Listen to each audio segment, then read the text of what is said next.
My parents always said that I don't need to be an entrepreneur. I should do some jobs for more job security. I need to work on a big company like.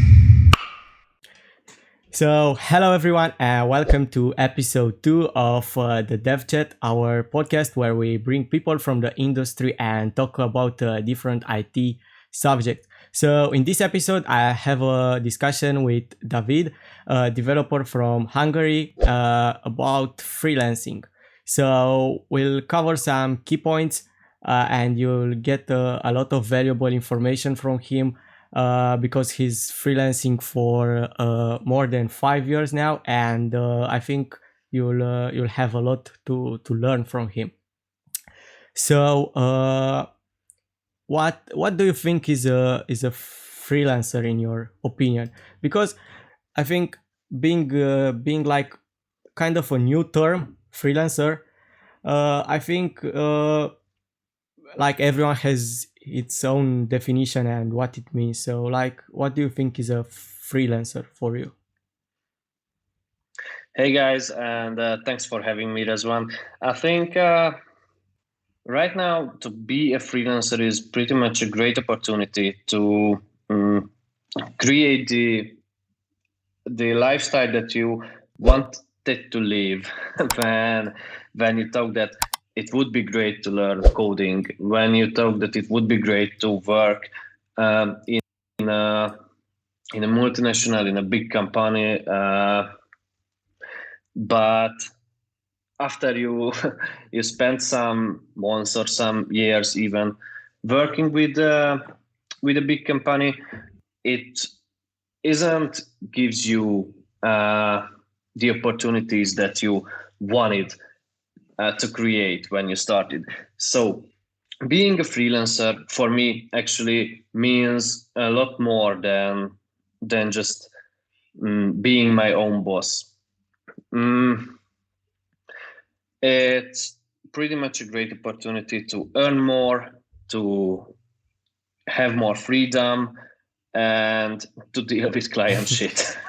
Yeah, and I mean, like, especially I think it's a very like relevant subject right now, with this whole like COVID-19 and all this thing. Like, I think a lot of people like realized and shifted their priorities, and like people getting fired overnight, and they want to work from home more and spend more time with like their family and things like that. And actually, I think it gives you a lot more security too, because my parents always said that I don't need to be an entrepreneur. I should do some jobs for more job security. I need to work on a big company Yeah. like let's just say EPAM or something like this. And now, as you said, with COVID-19, a lot of people Yeah. lost their really secure job, Yeah. and Yeah. almost every freelancer I know, uh, get more about this situation and create more freedom, more clients. So, like, what do you think makes a good freelancer right now, like in 2020? Yeah, that's a good question because I worked with a lot of freelancers in the last, I think, 3.5 years. We've created multiple mobile and web applications, mostly with React Native and other cross-platform technologies. So when I want to work with someone, I always look for people who are not just expert in their field. Like if I need a front end engineer, that's pretty much great if that engineer knows JavaScript, HTML, CSS, and uh, JS framework like React and other things like this. But that's only one side of the equation. I think a good freelancer is more like a T-shaped person. Uh, that's a buzzword. That's a new term. Not too much people knew it, and not too much people use it. A T-shaped person is, imagine the letter T, like the Yeah. letter T. Yeah. So the horizontal line of the letter T is all the skills that person has. Like for a front-end engineer, he knew some front-end, he knew some back-end, he knew some DevOps, some digital marketing and other things. But there is the vertical line of the T-shape, and that is the one things that the developer experts in. So I think the most important characteristics for a freelancer is to know one thing in depth, but have general knowledge about some other important things to be able to uh, review maybe some DevOps code, to fix a Lambda function with Node.js or maybe Go or things like this. So I think this is the most important. And the other one is to be product centered. The 2020s buzzword was user experience and user centered things. Yeah. And this is pretty great. And I don't say that we do not have to care about users. We still have to care about users. But if you focus on the client's product first and see that as product centered, that means that you're not just working on a Jira ticket that some client or some boss gave you, and maybe, let's see, you've got a ticket, create a user registration with email and password, and not product center person just gets it, code it, and okay, here is your registration, take it. But a product center person thinks like, all right, I'm gonna create this registration with email address, but I think this product's users are gonna use more social login. So they want to use Facebook, their Facebook account for login, or the Apple account, or things like this. And they're going to ask their product managers or their clients and recommend them that it's okay what you said, that you want an email registration, but I think in regards of the product, you need social login too. Yeah.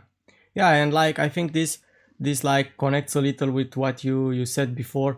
Like the freelancer need to have a general knowledge about a lot of other subjects. I've met like some engineers that worked for companies for a lot of years, but like they had knowledge only in like one subject, and that was it. And uh, me like starting with freelancing, and I've done only only freelancing, and this was a little odd for me, like to see a person with so many years of experience, like don't know about a lot of subject. I don't say like know a lot of details, because for sure, like I think you shouldn't know like details in a lot of subjects, because it's better like to have a general knowledge in a lot of them, but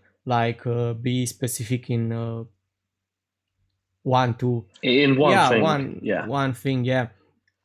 But like was pretty odd for me, and I also think like they can't take good decisions like without having some general knowledge on different subjects, because like it's like I don't know, I only know let's say one programming language, and like I built everything all the products like in one language without like knowing the benefits of the other languages, because or framework or libraries or things like that, because like I feel every technology and every tool has his own advantages, and that's why Yeah. it was created at the beginning. Like it had some benefits over the others, and like I think a person that doesn't look around and like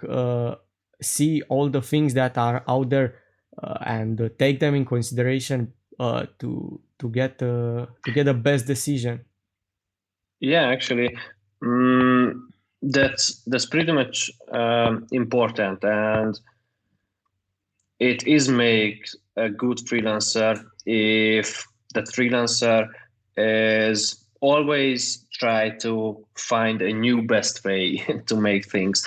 And that's why a good freelancer don't just as you said, know maybe React and build every little thing with React, because that's great, but don't need to write everything in that framework. So a good freelancer needs to always look around and Yeah. try out maybe some Vue.js, some Alpine for right now that's trending, or some Svelte. Yeah. So yeah, a good freelancer is always trying to find other ways to do things and always improving.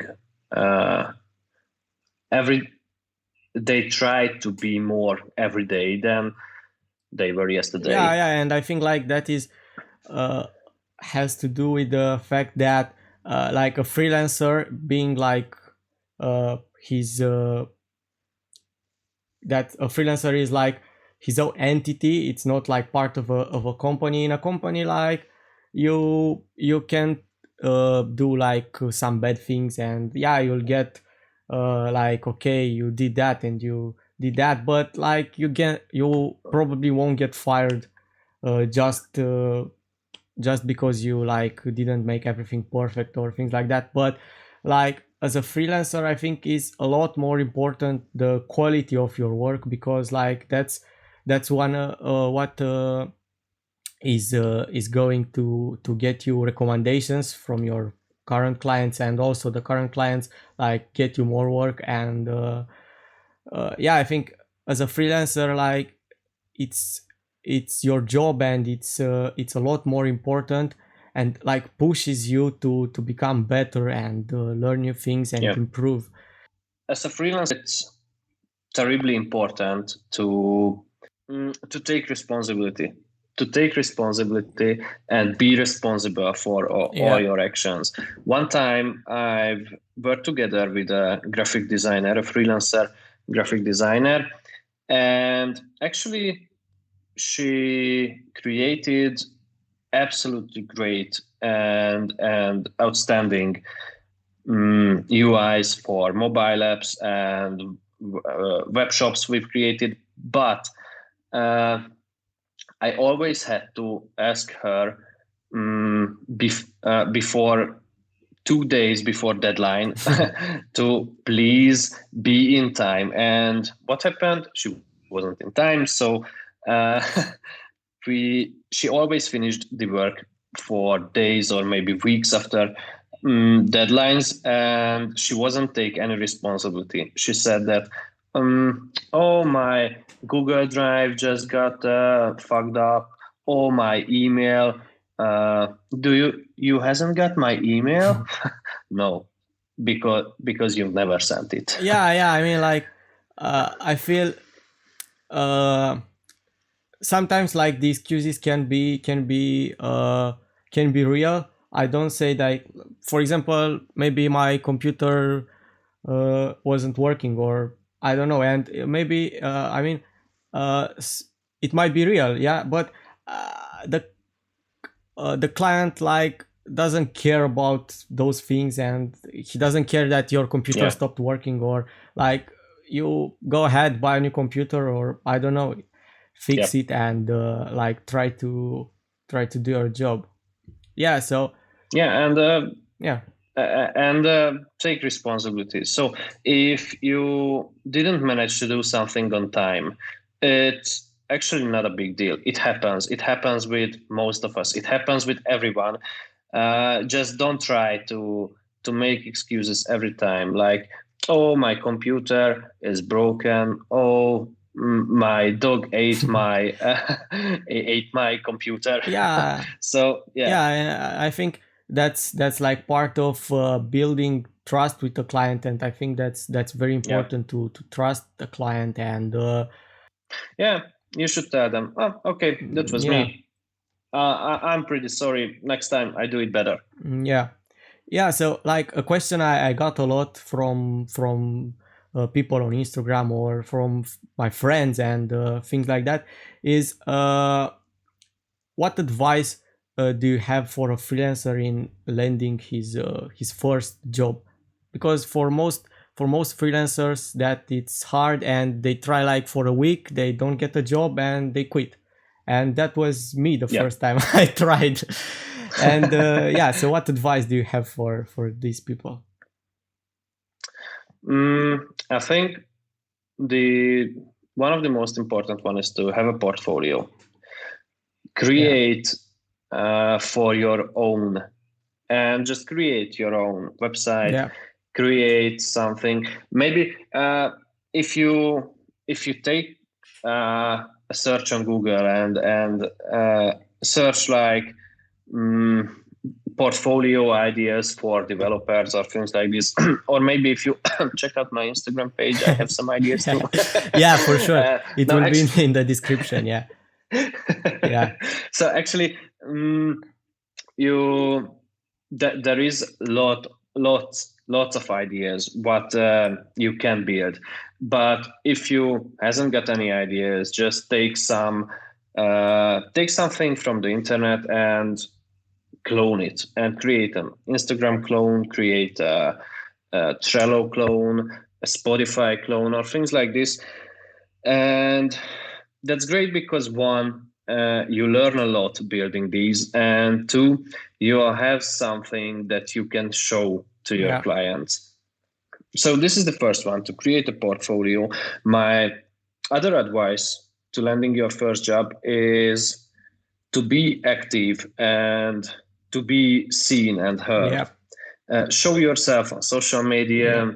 Tell tell your family and your friends and for everyone you met on the street that you're freelancing and you started doing this. And maybe for the first few tries, you should do some jobs for free or for some extremely discounted Yeah. price.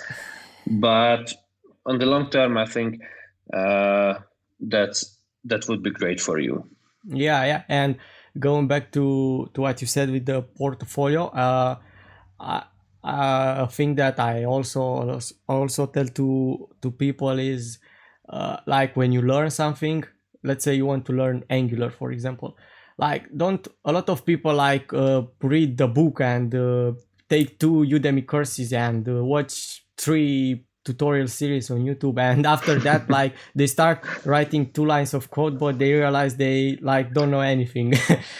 So Yeah. yeah, I think part of that, like go ahead, learn some basics, because like you have to know something like how to create a project or before you start to before starting to write some code. But after that, like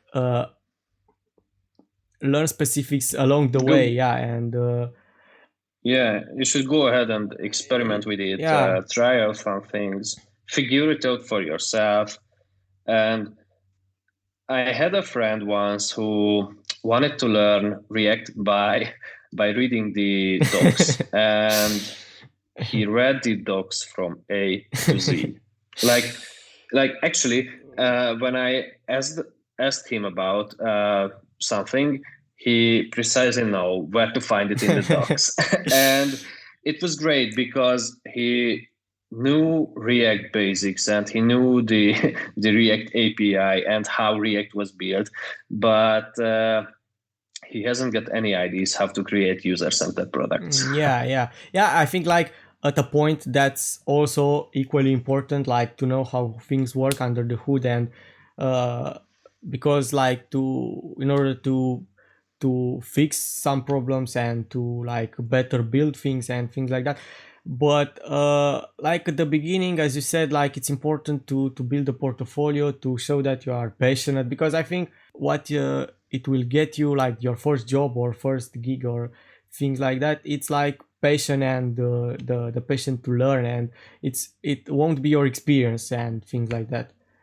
Yep. So yeah, and like we talked about like getting your first job. Let's say you got your first job, and now what problem a lot of people that like get a job and start freelancing have is like how much should they charge for their work, and how like how can you set a price on your work? Like imagine you've never done this before, you don't know anything about this, and how should you set your price? Yeah. Okay. When I first started freelancing, I wasn't creating unique softwares like web applications or mobile apps.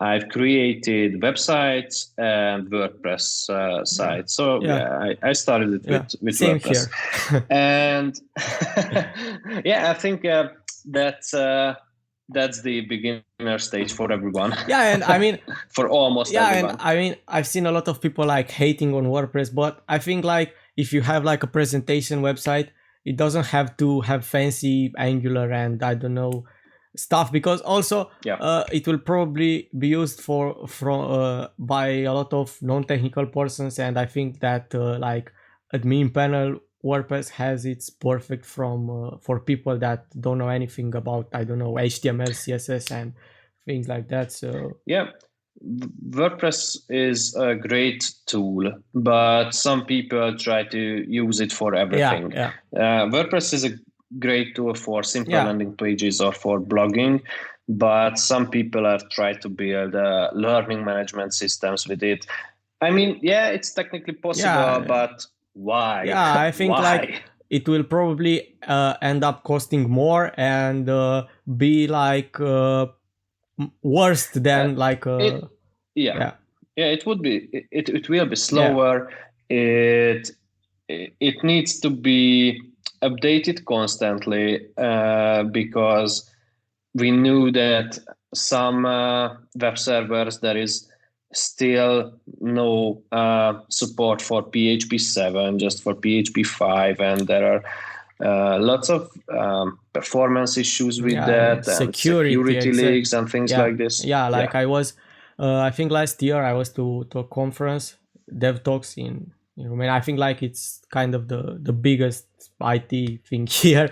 Yeah, so there was like a live demo by a pretty big security company from Romania. They were doing like a live demo hacking of like a company's network, and how they managed like to get in was through a website for through a WordPress website. So uh, part of Yeah. that is WordPress like being the most popular thing out there. I think it's also like the most kind of the most vulnerable thing, because a lot of people are looking into it and are trying to find the like flaws and bugs into it. So because of that, there are some websites with known WordPress and WordPress plugins bugs and Yeah. flaws, and it's pretty easy. Like you can just go there and pick some and try on a website and see if like it has that plugin or that thing, and hack it. So yeah, that's also a thing to have in mind, like when building big big applications in WordPress. Yeah, yeah, and actually that somewhat somewhat scares me because right now I think if I'm not mistaken, we're about 30% of the internet runs in Yeah. WordPress, and I think Yeah. uh, I do not have any real statistics about it. That's just I think that in my experience, about 8 of 10 WordPress sites are never gonna are never going to update themes, the plugins, and things like this. So that means that 80% of the 30% of the internet are potential security leaks, and that is somewhat scares me. Yeah, I've Googled it right now, and it's 45% of the internet powered by WordPress. 1.3 billion Oh my websites. gosh. Yeah, that's a lot. Yeah, it's growing, and I mean, for a presentation website, it's perfect. They don't have what to steal. It's basically most HTML and CSS, so it's perfect. It's great, but yeah, don't go like in building, I don't know, platforms where you get credit card informations and things like that. Yeah. And like going back a little now to our subject. Like charging. We talked about like landing the first job, setting your price. So about charging for your work, I think to define how much you should charge, first you need to do some market research. You should check out how much your peers and other freelancers are charging for services like yours. I mean, there is some differences between developing WordPress sites and mobile applications, and there are differences between markets too. And actually, there are differences between the size of the client, if it's a startup or it's a big company, or it's just some people who you know. Yeah. So first, you should create market research, and after that, I think the easiest way is just to count your monthly expenses or count your weekly expenses, as it's better for you, and estimate the hours you needed for the job to complete. After you've estimated the hours, you should multiply it with 2, because you will always you'll always mess up your estimates. Yeah. And you should create on your monthly expenses and the hours you work on that project. I think this is the easiest way. And in my opinion, it's hard to do a market research, because at least in Hungary, people are dealing with their prices like they're dealing with their personal data. They won't tell you. If you ask them, like, if you ask another Hungarian, so how much they will charge, they won't tell you, and I don't know why. It's not a secret. Yeah, no, but that's like here in Europe, because I've seen a research about this thing. Like, we here in Europe like had the lowest percentage of like being open and things like that, and countries like, I don't know, China, I think they had like the highest percentage. And I think here in Romania it's like it's the same, and people are very like they won't tell you like anything, and they are very like suspicious, or I don't know. Well, I don't know why it works like this. I think it wasn't harm your business if you're open about your prices. So actually, when I started out, I worked for about let me do a quick currency conversion. When I started working with WordPress websites, I did it about $10 per hour. Now with mobile applications, actually it depends on the market, because I can work for almost double the price for the US or Western European market than for Eastern Europe or home. Yeah. Yeah, for sure. And I think like part of this like market difference is the fact that the living in that like that country is different, because let's take, I don't know, US and like our countries, because I think it's they are like pretty much similar on this. And Yeah. it's a lot more expensive to live in the US, and part of that is they earn more and they spend more. So the same is here, like we earn less and we spend less. So how should how should we approach it? Like, because let's say we live in like I live in Romania and I work for a US guy, and he like pays me the US price. It's great. It's like higher than I earn here. It's great.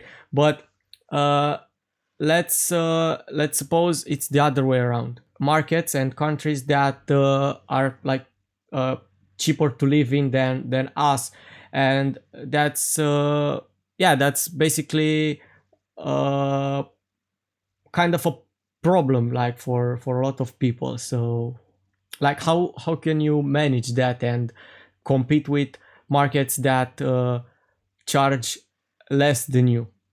I don't really think about market differences because I focus on my work, and I focus on my services to be better every day, uh, to and because I being better with every job, I can charge more Yeah. in every year. So the only thing I can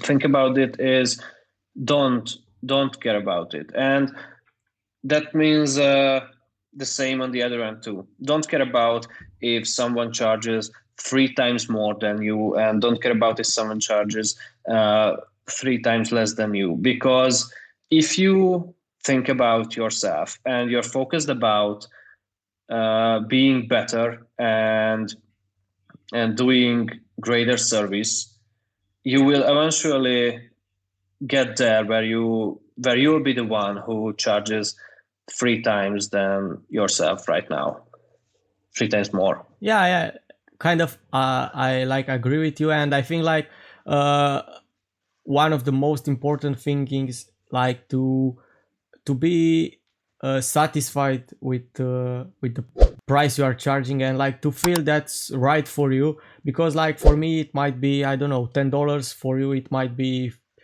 $15. For someone else it might be $100 per hour, or I don't know. And like I think like the one of the most important thing is for you like to be satisfied, and uh, to charge like how much you feel you worth. And also like as you said, like think also with your brain, and like put some numbers, yeah, put some numbers Yeah. on the paper. But yeah, I think like you shouldn't try to Yeah. compete with like my yeah. Yeah. Exactly. If you're always checking that, oh my God, this guy. Let's assume that you're starting out, you charge $10 per hour, and you're thinking, but oh my God, this guy charges $30 per hour. Oh my gosh, I'm I'm an imposter. I am pretty bad. I can't charge. I'd never be able to charge this much. And if you think about this, it's pretty toxic for yourself. But if you think about that way, like, oh my God, this guy charges 3 times much more than I, and let's check out what this guy knows and what this guy do, which I'm not, Yeah, and how can I be uh, at least like that guy or better like or better than that guy and charge more. And I think, but I knew some people who don't want to charge more because they are, as you said, they are satisfied. They're absolutely satisfied about their rates, and they don't want to charge more. They are all right with this. They have their how can I say this in English? They've got their house, expenses and cars covered, and everything. They spend. That's something I like wanted to talk about, like the people that are underestimating themselves and are like kind of afraid to charge more, and they think like, oh my god, but what if he doesn't agree or he thinks it's too much, and a lot of people like starting out have this problem, this like insecurity about how much should they charge, and most of the time they end up charging less than they were thinking because of like this thoughts that they have about it's too much, or he will reject me because I said it's too much. And part of that, I think, like if you want to get into like a long-term collaboration, and I think that's your goal as a freelancer, of course, to like have a certain level of stability and don't have like 1 week jobs and lose another week to find another job and things like that. I think it's like to build a relationship and like communicate and trust the client you are working with in like a certain way. And in order to do that, I think like how to put it, I've never worked like with a client that I felt it's toxic for me, or if like I felt okay, this is not going to work, I finished what we agreed on.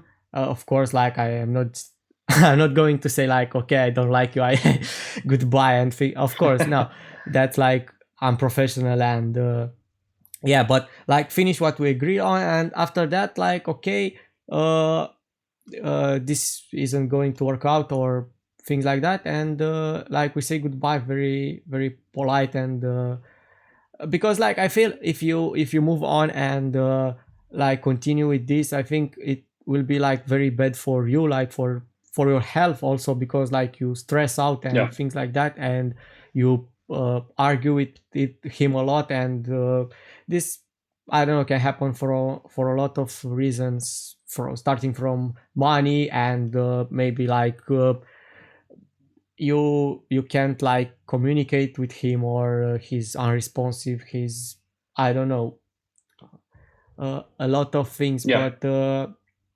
and part of that, it's also like the rate and the price, because if you feel from the beginning that's like how to put it, kind of a cheap client, but not to he like wants like more work for less money or things like that, and like you kind of feel that from the initial stock, and you feel how the client is, like I've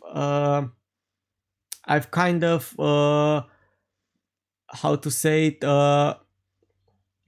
avoided them, because like I feel on the long run it's not going to work, and for like a couple dollars, euros that we'll get, I think it doesn't like worth it. And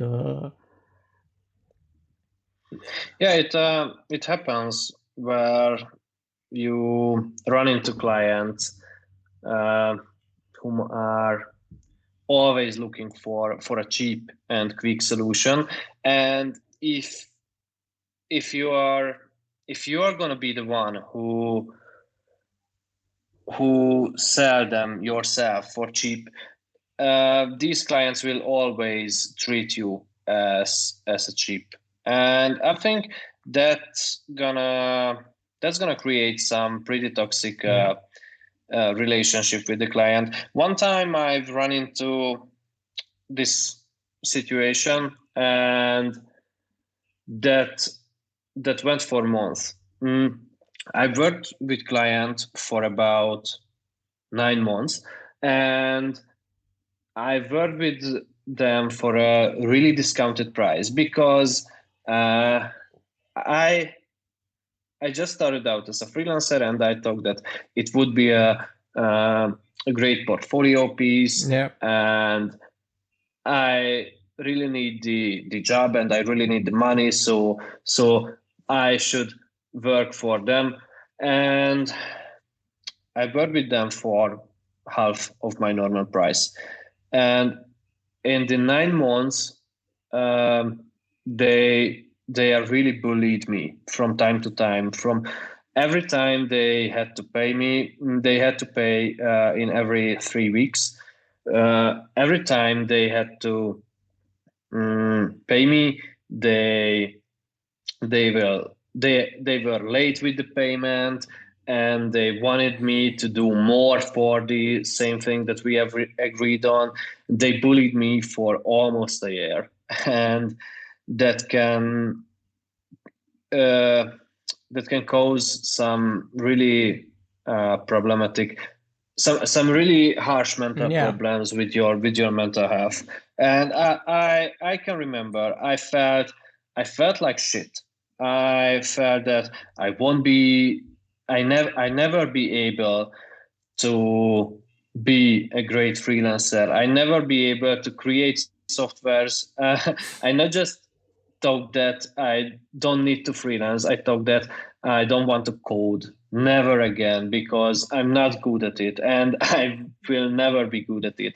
So yeah, that could be a really big problem. Yeah, like I had like kind of the same experience, I think kind of one year ago, thing like that, where and this kind of clients like always will end up asking more for the same money, and from time to time it will get worse. And yeah, the story was pretty similar. Like we started working, and as time passed, like they were asking small like things, extra things, and they ended up like saying oh, that's too much for like almost everything, and asking a lot more extra things. And yeah, they ended up going with a team like for from a cheaper market. So yeah, and I mean, I didn't have like any problem with that, because I also like felt that that's the best way, because like they weren't satisfied with the price anymore, and was totally okay with me. But like I had some talks obviously with like the team, like to hand everything over, and things like Mhm. that, and they like had almost zero knowledge, and they were like I asked them questions like, have you used Node or things like that, and like pretty basic, because I think they asked me something like uh they couldn't find the Node modules folder, and like Wow, they, wow. yeah, I mean, they not even they didn't even know how to like to run npm install or things like that. And I asked, Wow. okay, have you used Node before? And of course they said yes. And at that time he had like the share screen opened, and I've seen Node.js opened in the in the browser. Mhm. Oh my gosh. Yeah, I think like he googled the technologies like before the call. So Yeah. yeah, I mean, uh there are some exceptions. Like there are some good freelancers on those markets, of course, but like that's not the rule. Like for the majority of times, I think like the phrase you pay for what you get, or something like that, it's true. Yeah. And yeah, that was Yeah. I think you get what you pay for. Yeah, something like that. Yeah, so like to move now a little like away from this money subject, I think like another very important thing for a freelancer is uh how to stay motivated and focused. And Mhm. uh for an employee, like that's kind of part of the company and the things they bring, because like they kind of are in charge to keep you focused and motivated and productive. But as a freelancer, like that's your job. And for a lot of people that work from their home and are like alone, and have a lot of free time, uh, they have problems in like managing that time and being productive. And yeah, so like what advice and what things have you Mhm. learned over the years about that? Yeah. Yeah, that's pretty much that's an interesting uh, thing, because I think motivation in itself is a myth. Motivation is a lie. I mean, being motivated is important, but it only stands for a few seconds while you actually start doing what you should do. And the motivation is just the first step on the way to create the work that you should do. The real deal is the self-discipline, because Yeah. this self-discipline is the thing that will that will say you that, okay, I'm now sitting in my workplace, here is my code which I should write, but here's an Xbox. And self-discipline is that thing which will tell me that, all right, I really want to play some Rainbow Six Siege and some Code Warzone and maybe some Fortnite too. Who cares? Yeah. But I shouldn't, and that's why I will uh, put that Xbox away from away from this workplace, and I start to work right now. And I think every freelancer has some days or some weeks from time to time where there are some mini burnouts. Um, I Yeah. especially for me, it's like every 3 months I have a week where I don't want to leave the bed. Yeah, exactly. And like I think especially right now, because like for a freelancer that's been doing this for, I don't know, quite some time, uh you learn it. If I mean, even if you learn it like the hard way, like I don't know, being unproductive, late with the deadlines, and or I don't know, having like even health problems if you stay up late, and become this becomes Yeah. a usual thing and things like that. But also for with all this like situation right now with the COVID-19, and like a lot of people kind of forced to work remote. And like those kind of people weren't uh, how to say, weren't used to this kind of lifestyle. And they had like a lot of problems like adjusting and doing the work, being home, I don't know, with the kids, with the family, and all, a lot of Yeah. Xbox and a lot of other like distractions. And I think this whole thing will like change. And I think the process began already to like change the way people work and people spend their time. And Yeah. yeah. Yeah. And it can be uh, like a yo-yo. When you accept on a job, you don't do nothing until the deadline. You play some games, laying in the bed, doing some Netflix and things like this. Uh, and before the deadline, before before, and not even a week before the deadline, a few days before the deadline, you start pulling out all-nighters from time to time. You start pulling out 3 all-nighters, eating some junk food, don't doing nothing, just work uh, 16 or maybe more hours per day, and you manage it.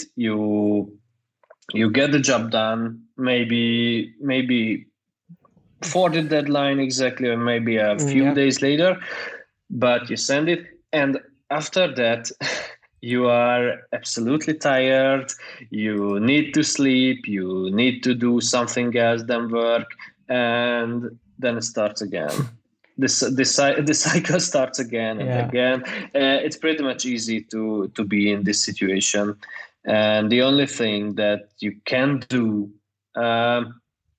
to work around this is to have self-discipline, and maybe it works different for every people. I think for me, I've used to-do lists and daily tasks for years. I've used this for years when I outline my weekly and daily tasks, and I follow them.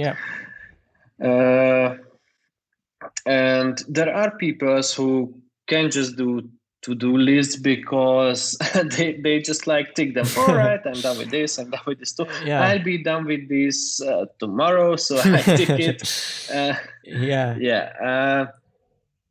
So the only thing that you can do is to be disciplined, to maybe time blocking. I think time blocking is a great solution for this. To tell that from 10 a.m. to 12, I'm gonna work with this task, and from maybe 7 p.m. I'm gonna post on picture on IG and start engaging and things like this. Not like 7 minutes time blocks like Elon Musk said, but I mean, I don't know how he can manage to do something in 5 minutes, but I found out application Forest that works absolutely great for me. I really like it. I just started for a timer, like maybe with the Pomodoro technique for 25 minutes, or actually, I don't really believe in Pomodoro technique for coding, because 25 minutes for coding is just like nothing. If I start coding, 25 minutes is the thing where my brain starts to thinking that, all right, 25 minutes spent, so let's just start it. And the other thing I found really helpful is putting your phone in do not disturb mode. Nobody calls you, nobody bothers you, and blocking out YouTube. that's really important. I'm using an app called let me check. I think it's Rescue Time, that I have like on my Mac and on my phone, and it basically records everything that I use and build a chart and a lot of other things like productivity score, and like I can see, okay, today I've spent like 4 hours on Instagram and 10 hours on WebStorm or things like that. And like it I don't look at it very often, but like at the end of the month they email me a report, and it's pretty good, because I've seen a very big difference, like starting from March, I think, when this whole pandemic thing started.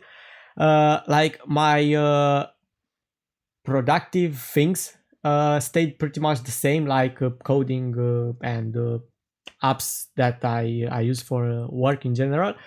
But like my they basically have productive and not productive things, and they also have like gray things that are like so like my you can modify them. Yeah. So you can tell them that being on YouTube is very Because productive time. exactly. YouTube, for example, it's by default non-productive, but like if that's your daily job, for sure, yeah. Yeah. And what I've seen is that like my blue, that means productive things, stayed pretty much the same, but like my red ones, they just increased a lot. And because like I've spent a lot more time in house, and for sure, like uh in the night before like I go to bed, I watch Netflix, or I mean even I don't know, in the day I don't code like for from 8 a.m. to 12 a.m. because like I need to take breaks that I would usually take, and I don't know, I had some things to do in the city, or I have to go to university, or things like that. And like I spent more time like away from the computer and outside, but now like that time transferred to computer, and I don't know, to YouTube and Netflix and things like that. And it was like something at first when I've seen so much red, I was, oh my god. But after that, when I looked at it more closely, I've seen like that my productivity stayed pretty much like the same. I spent like pretty much the same time coding and things like that, but I spent a lot more time on Netflix and YouTube, and yeah. I think I've used rescue time for a few years. I've used it for a few years, but I've set up YouTube to be productive because I watched a lot of self-help and productivity YouTube videos and things like this, and I thought that, all right, then it's a productive time, because if I if I'm gonna watch 10 hours of self-help videos for a day, I'd be so productive. And I think I needed a few months to realize that watching self-help videos but don't start doing nothing is not productive. Not at all. Yeah. Like it's the same with like we said before, with like learning things and never using them. So like another thing that I like wanted to ask is, I don't know if you had this before. Probably you had.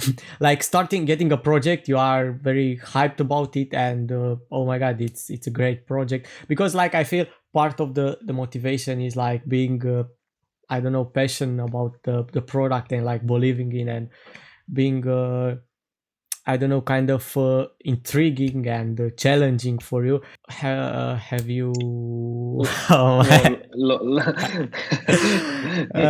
You were thinking about losing interest. I knew I knew what you're talking about. Yeah, because it like happened to me a few times, and like I think maybe more than a few times, so I don't know, but like it happened to start a project where I'm very interested in and very hyped about it, and like lose motivation and lose interest in that over the time. And maybe part of that was like also, I don't know, the people I worked with, and I think that's very important, like the people you interact with. So like, have you? Yeah. It happens. I think it happens with almost every project. With slowly needs a lot of time to do. I mean, if the client has a little cash flow where they can only pay for maybe 80 hours of work per month, and you are doing the same thing, you're working on the same application for about a year by now, and you only finished four features and fixed some bugs because it goes really slowly, and Yeah, this is instant turn down. yeah, You for sure. instantly lose interest. I Yeah, think that's the same goes like mm, when I start a series on Netflix and yeah. it only has like 5 episodes and they post another episode after like uh, a month, and like I usually don't bother watching it Yeah. anymore. Yeah. Yeah, I think to deal with this, the only thing that you should do is to have some side projects that you're passionate about. Yeah, create some application for yourself or learn some Yeah, new technologies or things like this. Because doing something other than coding isn't helping in this at all. So to help on losing interest, you need to code, just not that thing. You need to code another thing, I think. yeah, and I think I don't know. What do you think about it? How did you deal with this? yeah, like I feel you're right, and one thing is like yeah, to have other things you like, you can satisfy your need to of like learning and trying new things, and like uh, yeah, because like I feel, and that's like for me, I constantly like need to experience new things and like to play with different technologies and, and things like that. And probably it's if it's like a project that you've worked from some time, it probably won't change its tech stack overnight, and the yeah, it probably Yeah, you use the same things you, yeah, and probably that will, at least for me, it kind of gets boring, because like I want to try new things, and yeah, but yeah, as you said, yeah, and having you like side projects where you can play with or I don't know, other like client work, yeah, yeah, it's great. yeah, and actually, while you started working on the project ages ago, you learned a lot of new things Yeah, while you're working on that, and it's pretty common that you find out, all right, I did this about 3 months ago, but right now i I think I should do it in another way. So it's it's pretty hard to resist to rewrite all, all of the application. yeah, and like I was like actually about this thing, I was thinking about this a few days ago, the fact that like I really improved like the way I write code and think about like writing things over the past years. Of course, you are not going to go back and rewrite all the application because no one is going to pay for Yeah, that.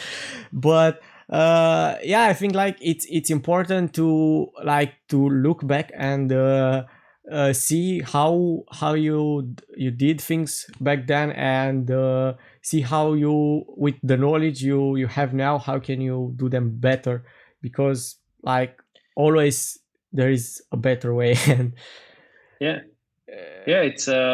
yeah. It's a great feeling when you check out some of your earlier work Yeah. and see that, oh my gosh, I did this about a year ago or a few years ago, and to see that where are you right now and Yeah, how much you've developed since then. yeah, yeah, yeah, and I think like in this very fast moving like industry, because like I don't Yeah, know, being a lawyer or things like that, I mean, major things aren't going to change overnight, and you yeah, you basically like use the same laws and with small changes. But yeah, so like I feel here like where you get a new tool and a new like library technology framework. I think every month there is something Yeah. new, and things that are popular and used, because things are released like every month, but a lot of them aren't like becoming popular, and a lot of them like are kind of right there.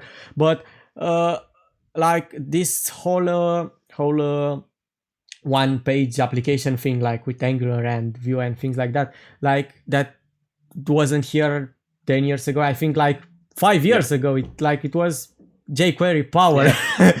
And I've started, like when I started out with I don't know, WordPress and things like that, I was like using jQuery, and that was And Bootstrap. and Bootstrap, and like that was the trend back then. And Yeah. yeah so and like part of this learning thing and uh education and all this stuff, like how much experience do you think a freelancer needs uh to like get started and put himself out there and say, okay, I want you to pay me for this, and how much experience do you think he needs? Yeah. I think it depends. If you're starting out, like us, started out with WordPress and some basic websites and things like this, mm, it's okay if you learn these for yourself at home from Udemy, from Free Code Camp, Frontend Masters, and other great sources. Yeah. And I think if you are going this way, you don't need to have um any company-based experience or any employee experience. But if you plan to do complex web applications or mobile applications or Unix software projects, then I think it's a must to have at least 1 or maybe 2 years of experience as an employee or as a contractor for other teams, because Yeah. this way you more easily to learn some CI/CD processes, some DevOps or serverless or backend things. It's much more easier to learn from an experienced AWS guy than to learn everything from Amazon Yeah. online. And like a lot other things besides like actual programming skills, and you learn a lot of things like how you manage a team, how you like interact with other developers, Yeah. and like a lot of other things. So like another very controversial topic around this is like, do you need a degree in order to like I know. Oh no. Yeah. It's like Yeah. a very, I don't know how uh, a lot of people like say the like the opinions are okay, you don't need, and like every people have other opinion on this, and it's like very controversial topic. And like, I what's think your opinion? those people say that you are that degrees must have whom are uh, have a diploma, and those people who do not have, they say you don't need a degree. And Yeah, kind to of. be somewhat easier on this, I think to start out you don't need it. To start out you only need experience building things, Yeah.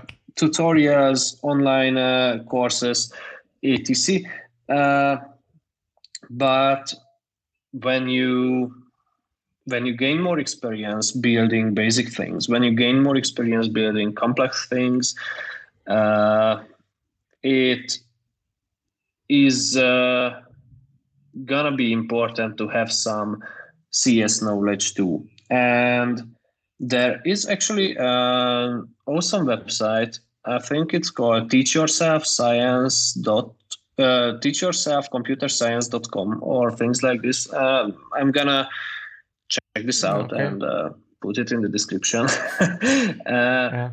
It's a website about how can you teach yourself computer science if you're not in a university.